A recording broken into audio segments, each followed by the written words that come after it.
Alright guys, welcome back to my channel. Today we're going to be changing the light bulb on a 2011 Hyundai Santa Fe GLS. And very quick and easy fix. We're not going to take the whole case, no, we're just going to change the bulb itself. In order to get the job done, you have to have an H11B low beam. This is your high beam. This is like an H7 I believe, but we're going to change the high beam right here. This light is out. This driver side works, but we're going to work on the passenger right side of the vehicle today. So in order to get started, we're not going to take this entire assembly off. What you could do is take the assembly off, but it's just more work. If you look in here, you have these screw container, these deals right here. This is for your high beam, of course, and then over here is for your low beam. So we're going to go ahead and first remove this, return that counterclockwise. That comes off very easily. And if you look closer in here, so if I can get a good angle on that, you can see the existing bulb. This is the existing bulb. And so to get this out, you should be able to turn that counterclockwise, and the bulb comes right out of place. And this is the old burnt defective bulb. This bulb no longer works. You can see the burn mark in that right here.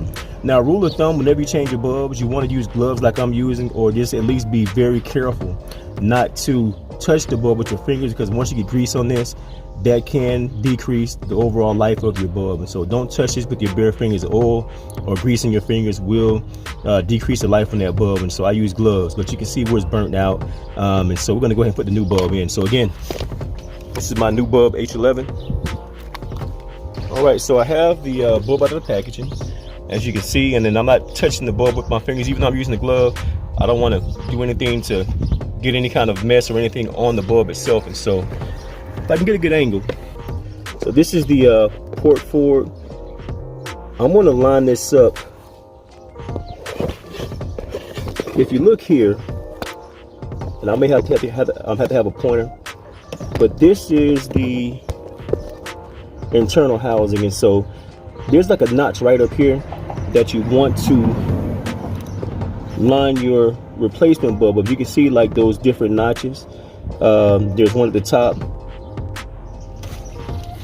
My finger in there, right here, and right there. So you want to line that up with these on the bulb itself. There's one down here, the top, and right there as well. So I'm putting it in again from this angle. The plugs on this side is facing towards the left side of the vehicle, or towards the driver's side, because in this housing there's a place that plugs into. So we get a good mount for the camera. There we go.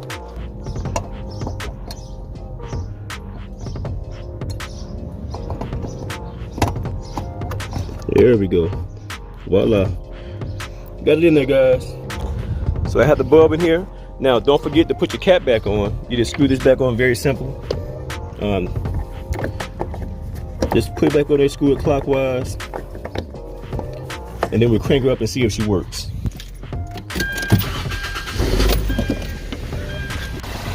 All right, so as you can see, this is the driver's side that's already working. That's your high beam.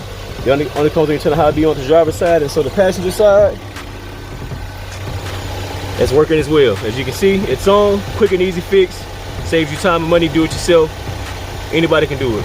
If you guys like the video, don't forget to click subscribe, click on notifications, and feel free to comment, subscribe. And I'm not monetized, but it helps everybody else get this video. Once you subscribe and you watch it, and you interact with it, the algorithm lets everybody else watch the video itself. And so if this helped you out, guys, feel free to click the like button, click notifications, and let me know how everything went for you. Good luck, guys. Take care.